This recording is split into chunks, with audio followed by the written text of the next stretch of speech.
Hi everyone, Az here from HeelvsBabyface. The first video that I put out yesterday was actually about a Blizzard developer, soon to become former Blizzard developer, that tweeted out it was his last day at the company. And he had been working on a secret project for the last 2 years that had been cancelled, that we weren't ever going to see anything about. Now, they had previously been working on Overwatch, but instead of taking another role within the company developing another project, he chose to leave the company. And he had another job lined up, which he was going to start in 6 weeks' time. And so you have to believe that this was planned. Maybe he found out the project was going nowhere and decided he wanted out. But right now, Blizzard are desperate for developers. And so instead of hiring, they're losing them. Which says something in itself, because when Activision Blizzard sacked those 800 people, the disgusting line that was used was make way for more meaningful roles. And those meaningful roles were developers, because they want to create more content quicker to get it out to people and get more franchises up and running. But very difficult to get developers when they're leaving. Anyway, this article from Kotaku comes out a few hours after I've done the video. I'll link it in the description box down below. Go check it out in its entirety. And it is written by Shreya. So at least from a work ethic perspective, that you know it's going to be decent. And it says, sources at Blizzard confirmed that they cancelled another attempt, which I'll get into in a second, to create a first-person shooter in the STARCRAFT universe, to focus on Diablo 4, which we knew was in development, and Overwatch 2, which we'll get to later on. Now, I don't even have to go further down into the article, because I can remember firsthand, back in the mid-noughties, I was hugely into games at that time, although I hadn't picked up World of Warcraft. But one thing that was very much on the go, very much had a lot of buzz about it, was a game called StarCraft Ghosts, I think it was, which was the rumblings of a first-person shooter set in the StarCraft universe. And because World of Warcraft had received such a big accolade when it released, it was getting massive praise, I was staying away from it. Because I was just playing other things. I was playing Final Fantasy XI. I was just enjoying my gaming in general. But when you had a game like Halo, for example, which had done hugely well, you thought, wow, if a company like Bungie, this unknown company, could create a game like Halo, just imagine what Blizzard could do. Particularly with all their hits that they had under their belt. And of course, at this time, Blizzard was beloved and known as a company that really pushed for innovation and grandiose games. Nowadays they're just chasing the field and making mobile shite. But there was a great deal of excitement about it. Unfortunately, I think around about 2006 or so, it got cancelled, and it was a huge letdown. But time went on. So this is a second attempt to try and get a StarCraft first-person shooter going. And they've been working on it since 2017, 2 years, and now it's been cancelled again. So you have to think, wow, there's, again, a lot of resources that have gone into this game to be nixed. Also, you have to take into consideration that Blizzard Entertainment plus Activision Blizzard as a whole have a huge IP problem. Activision themselves, they've lost Destiny back to Bungie. All their other IPs, apart from Call of Duty, have been run into the ground. Their only recent success, other than COD, has been Sekiro, but they're the publisher of it. From Software are the developers of that game, and they don't have, the links that they have with Treyarch and Infinity Ward there. And when it comes to Blizzard Entertainment, Overwatch and Hearthstone are hugely suffering from what looks like franchise fatigue. Even though they've both released new contents, which have been well received for the most part, they are down significantly financially on last year.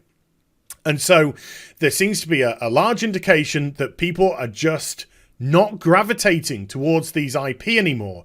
World of Warcraft is relying on classic WoW to breathe new life. New life! The 15-year-old version of the game. They're relying on it to breathe new life into the World of Warcraft. It's crazy stuff. And something which kind of stands apart is a StarCraft first-person shooter.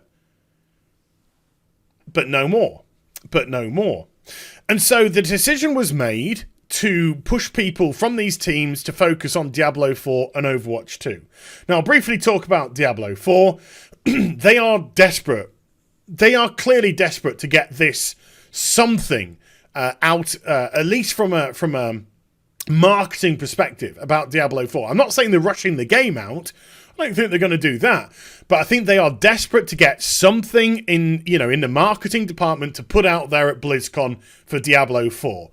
Because of the reaction of Diablo Immortal and because of the double downing on their mobile, desires for the future. So I think they're really, really desperate to say to people, look, we are really seriously focusing on PC as well. Diablo 4's coming. This is a little snippet of what to expect coming 2022, 2021, whatever. But they're desperate to get something out there. The Hearthstone 2 one, I find a little bit more cynical. And the Overwatch 2 one, I find a little bit more cynical, which I'll get to soon. But this is a general statement that Blizzard made to Kotaku. It said all the stuff that we've heard before. We try things don't work, things get shelved, but, it gives us ideas for the future. People have got loads of passion, blah, blah, blah, blah, blah, blah, blah, blah. But what I thought was really interesting was down at the bottom here, this last sentence. It often leads to great things and helps foster a culture of experimentation here.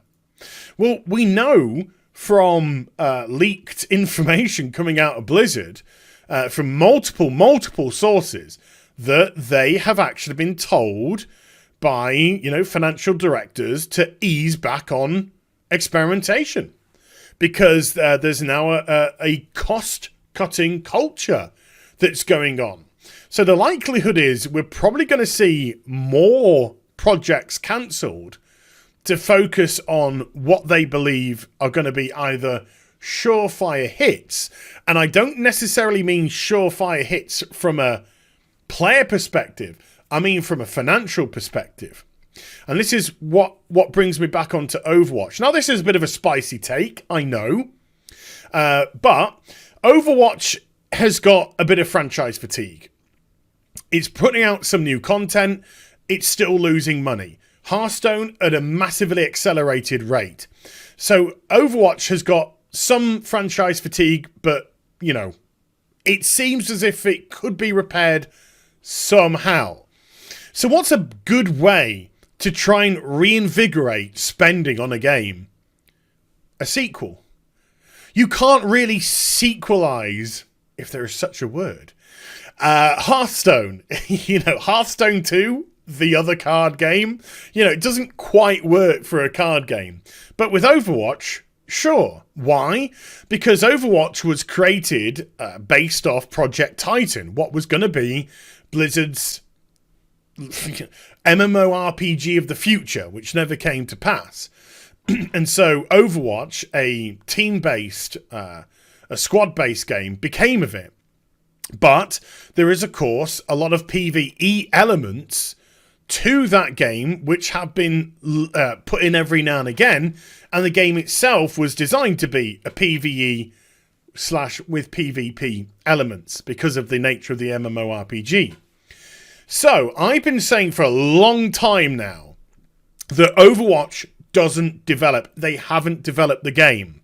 They've added new characters, they've added new maps, but why isn't there new modes, particularly PvE modes?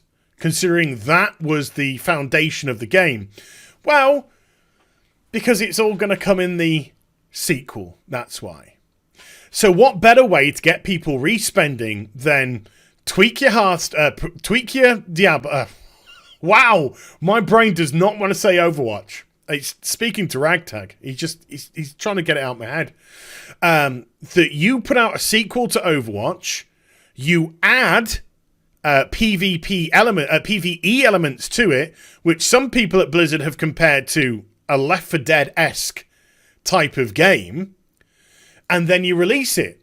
Therefore, you are resetting the financial aspect of the game. You can put different and new monetizations in because you will most likely not be able to carry forth costumes and all of that stuff into the new game because there'll be fresh characters in a fresh environment and all this sort of stuff. So you reset the loot box system. You reset the monetization system. You reset the DLC system. And that, for Blizzard, is going to potentially be a hit for them, particularly from a financial perspective, because they're literally resetting the whole financial aspect of the game by creating a sequel to it. So you've got the Diablo 4, which they're desperate to get out and put something there to A, reassure the PC community, and B, because let's face it, Diablo 3 has been so mishandled, one expansion in 7 years, and virtually piss all apart from that. Terrible launch, mismanaged from the start to profiteer from it, all of that kind of stuff. And then Overwatch, because it's not generating the money they want to anymore. So you sequelize it.